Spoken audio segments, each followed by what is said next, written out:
नमस्कार दोस्तों। ये जो पेपर है हिंदी का, ये बिहार में जो टीजीटी एग्ज़ाम हुई थी उसका है। तो देखिएगा, अपन पूरे पेपर का विस्तार से विश्लेषण करेंगे और इसको हल करेंगे। इसमें देखिए 5-5 ऑप्शन दे रखे हैं, ए बी सी डी और ई। इसलिए आजकल संपूर्ण भारत में जो लोक सेवा आयोग हैं, राज्य लोक सेवा आयोग, उसने 5-5 ऑप्शनों की शुरुआत कर दी है। तो इसमें पहला प्रश्न है कि राजस्थानी भाषा का उद्भव अपभ्रंश के किस क्षेत्र से हुआ था। तो इसमें सही उत्तर होगा शौरसेनी अपभ्रंश। ठीक है। अगर मान लीजिए आपको ये नहीं आता है तो उपयुक्त में से कोई नहीं, ये 5वां ऑप्शन आपको करना होगा। अगला है कि राजभाषा आयोग के प्रथम अध्यक्ष कौन थे। तो बाल गंगाधर खेर जी भी खेर थे। ठीक है, 3 नंबर ऑप्शन। नेक्स्ट प्रश्न आता है कि निम्नलिखित में से कौन सी बोली पश्चिमी हिंदी की नहीं है। तो देखिए, ब्रजभाषा भी है, बांगरू भी है, कन्नौजी भी है। इसमें 4 नंबर ऑप्शन सही होगा कि उपयुक्त में से एक से अधिक उत्तर है। तो 4 नंबर ऑप्शन यानी डी ऑप्शन इसमें सही होगा। फिर अगला प्रश्न है, निम्नलिखित में से कौन सा क्षेत्र जो है वो खड़ी बोली का नहीं है। तो देखिएगा, सहारनपुर भी है, मुरादाबाद भी है, ये बरेली है ना, ये ब्रजभाषा का क्षेत्र है।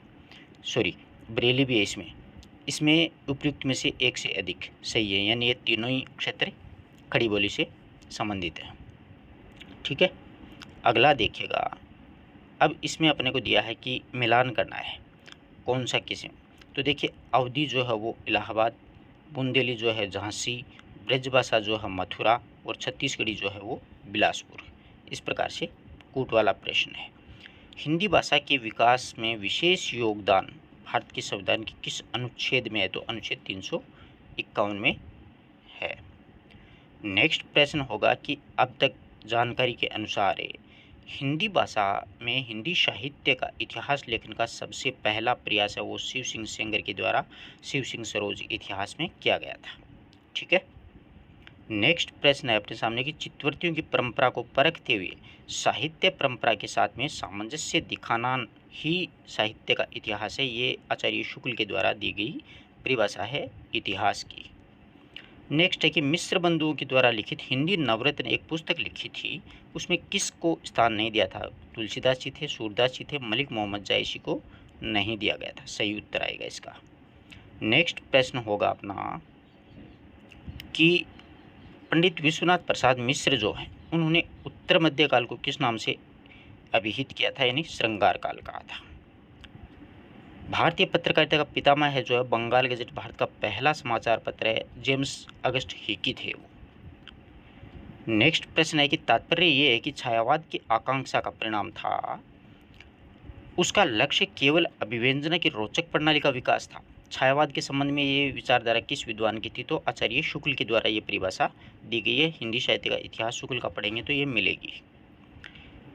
नेक्स्ट कि इनमें से किस जैन कवि को अपभ्रंश का वाल्मीकि कहा जाता है। तो स्वयंभू को अपभ्रंश का वाल्मीकि कहा जाता है। अब इन दार्शनिक मतों को मिलाना है। तो विशिष्ट तो थे रामानुजनाचार्य, शुद्ध थे वल्लभाचार्य, अद्वैत थे शंकराचार्य, उद्वैताद्वैत थे निम्बार्काचार्य। ठीक है जी। नेक्स्ट देखिएगा आप लोग, ये प्रगतिवाद केवल साम्यवाद मार्ग को ही अपनाने के लिए विवश है, जबकि प्रगतिशील किसी भी वाद विशेष से आबद्ध नहीं होता है। ये विचार किस विद्वान का है।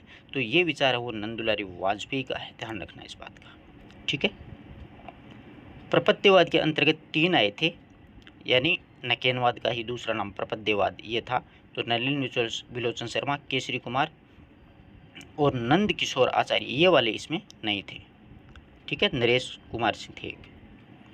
शमशेर मूड्स के कवि हैं, यह बात मलयेज के द्वारा कही गई है। किसके द्वारा? मलयेज के द्वारा। नेक्स्ट देखिए, निम्न में से कौन छायावादी कवि जो अपने रचना काल के अंतिम दौर में प्रगतिवाद और उसके भौतिक दर्शन में के साथ साथ अरविंद दर्शन से प्रभावित हो गए। तो सुमित्रानंदन पंत थे।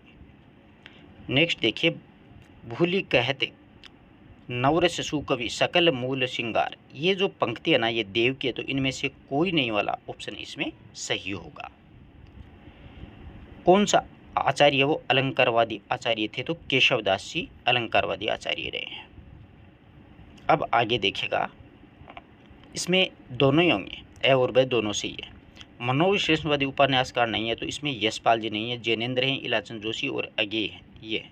तो यशपाल। प्रेमचंद का कौन सा उपन्यास विधवा समस्या से संबंधित है? तो इनमें से कोई सा भी नहीं है, उपयुक्त में से कोई नहीं वाला ऑप्शन सही होगा। जयशंकर प्रसाद के किस नाटक में तलाक के साथ में पुनर्विवाह की समस्या है? तो ये ध्रुव स्वामिनी नाटक में है। आधुनिक काल में गद्य का आविर्भाव ही प्रधान घटना है, ये आचार्य शुक्ल का कथन है। ठीक है, फिर इसके बाद में देखिए कालिदास के शकुंतला नाटक जो है उसका खड़ी बोली में अनुवाद राजा लक्ष्मण सिंह के द्वारा किया गया था।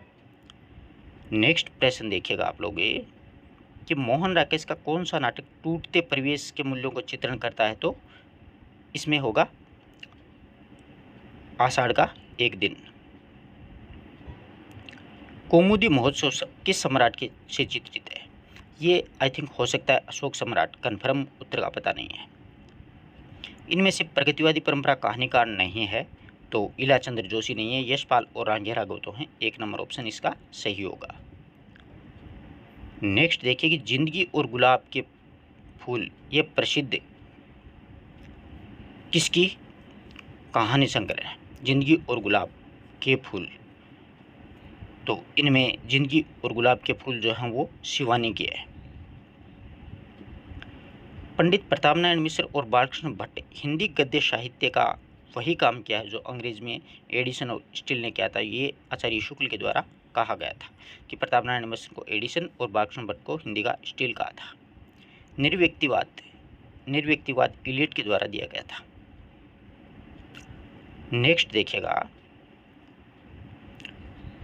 साहित्य का उद्देश्य विवेचन है, ये अरस्तु के द्वारा कहा गया है। भरतमुनि के रससूत्र में अनुभूतिवाद पर जो आश्रित व्याख्या है वो किसके द्वारा दी गई है?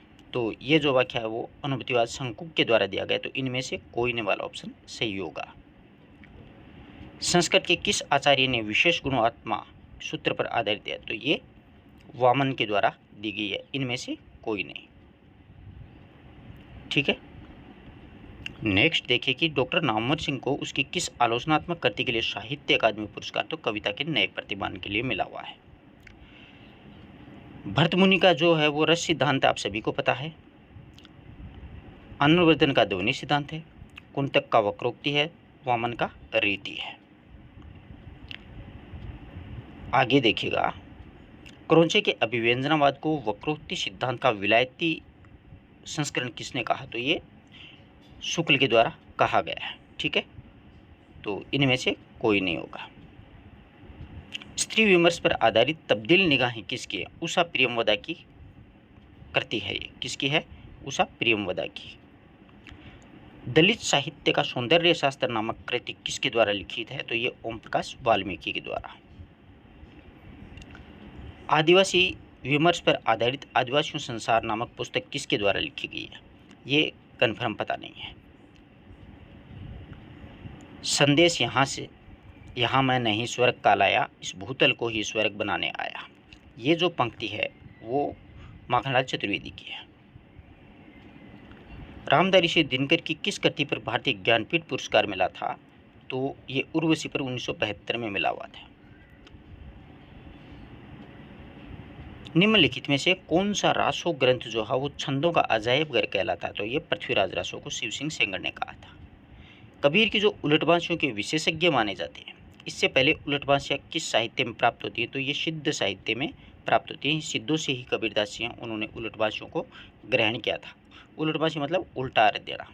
मैथिली शरण गुप्त को राष्ट्रकवि की उपाधि महात्मा गांधी के द्वारा दी गई थी भारत भारती रचना पर। निम्नलिखित में से कृतियों के रचनाकारों को मिलान करना है। तो देखिएगा ब्रह्म राक्षस मुक्तिबोध की, गीत फरोश भवानी प्रसाद मिश्र की, कलंगी बाजरी की अज्ञे की, अकाल और उसके बाद नागार्जुन की। एक आदमी रोटी बेलता है, एक आदमी रोटी खाता है, तीसरा आदमी ना तो रोटी बेलता है ना खाता है। तो ये जो है वो मोचीराम कविता की पंक्तियाँ हैं। आगे देखिए कमलेश्वर की कहानी नहीं है, तो कमलेश्वर की एक और जिंदगी मोहन राकेश की कहानी है। चंद्रगुप्त नाटक में कुल 40 अंक हैं। ठीक है, शेखर एक जीवनी उपन्यास के नायक का चरित्र जो वो भावुक है, किस प्रकार का है, भावुक है। नेक्स्ट है कि महामाया हजारी प्रसाद द्विवेदी जी के किस उपन्यास की पात्र, तो ये जो है वो बाणभट्ट की आत्मकथा उपन्यास की पात्र है। गैंग्रीन कहानी के लेखक कौन है, तो अज्ञेय हैं, इनमें से कोई नहीं वाला उत्तर सही होगा। नीचे एक प्रश्न रह गया, देखिएगा, बहुत कम कहानी लिख करके भी सर्वाधिक लोकप्रियता प्राप्त किस कहानीकार की है, तो चंद्रशर्मा गुलेरी ने मात्र 3 कहानियां लिखी थी। आगे देखिए कि प्रजातंत्र और लोकतंत्र के नाम पर हमारी चारों ओर जो फैलते फूलते राजनीतिक सांस्कृतिक प्रतिनिधि पात्र वेद जी है, वो राय मासूम राजा का अंधा गांव है। अमृतलाल नागर का कौन सा उपन्यास सूरदास के जीवन पर है, तो खंजर नयन है। मानस का अंश तुलसीदास जी। जिसे संसार दुख कहता है वह कवि के लिए सुख है। धन और ऐश्वर्य, रूप और बल, बुद्धि और विद्या, ये विभूतियाँ चाहिए संसार में कितना ही मोहित कर ले, कवि के लिए यहाँ पर जरा आकर्षण नहीं है। ये कथन गोदान में किसका है, तो ये कथन गोदान में मालती का है। देवसेना जयशंकर प्रसाद के किस नाटक की पात्र है, तो ये स्कंदगुप्त का है। लघु मानव की महत्ता प्रतिपादित किसके द्वारा की गई है, तो विजय देव नारायण शाही के द्वारा।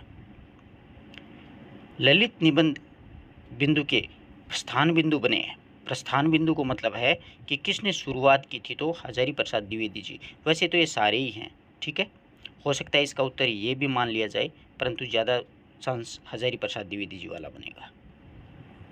अब ये देखिएगा, गद्यांश दे दिया, इसमें से आप छांट लेना, कुछ व्याकरण के करते हैं। प्रकट का विलोम शब्द हो जाएगा गुप्त, और इसी के साथ में नदी का पर्यायवाची नहीं है तो वो हो जाएगा इला, क्योंकि ये पृथ्वी का होता है। गद्यांश का आशय ये छोड़िए।